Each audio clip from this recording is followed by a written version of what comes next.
Lesson 6b, Respiration. Respiration involves 5 processes: pulmonary ventilation, external respiration, transport, internal respiration, and cellular respiration.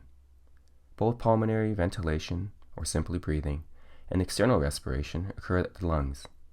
Transport and internal respiration involves the circulatory system, and cellular respiration occurs at the mitochondria of cells. Breathing is the mechanism of moving air in and out of the lungs, and involves the concerted efforts of the diaphragm and to a lesser extent the intercostal muscles. To breathe in air, the diaphragm at the bottom of the thoracic cavity contracts and flattens, and as a result, the volume in the thoracic cavity increases. This results in a lower air pressure in the lungs compared to the outside air. As a result, the air will suck into the lungs to equalize the air pressure difference. The intercostal muscles can help inhaling by contracting, which lifts the rib cage up, increasing the volume of the thoracic cavity as well. In breathing out, or exhaling, the opposite happens. The diaphragm muscle relaxes and returns to its original dome shape, and the air pressure increases like squeezing a balloon. Because of this increased air pressure inside the lungs relative to the outside air, air is pushed out of the lungs to equalize the pressure.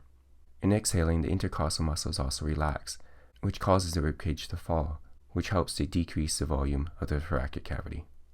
Remember, the lung and the thoracic cavity are lined with super smooth membranes, called the pleural membranes, that secrete a fluid between the two layers to reduce friction, which means that you can breathe thousands of times a day without your lungs becoming raw and inflamed from the constant rubbing. Next stage is external respiration. This is where the oxygen from the external environment enters the blood and carbon dioxide from the body is released to the external environment. External respiration is often called the site of gas exchange, and this occurs at the alveoli of the lungs. The alveoli are thin membranous sacs that are completely surrounded by blood capillaries. The walls of the alveoli and the blood capillaries are so thin that oxygen can enter into the blood and carbon dioxide can enter into the alveoli easily by simple diffusion. Once the blood has been oxygenated, it is transported to the trillions of cells that make up the organism's tissues and organs via the blood circulatory system. Oxygen will mainly bind to the hemoglobin found in red blood cells, while carbon dioxide mainly travels as carbonic acid or bicarbonate ion in the blood.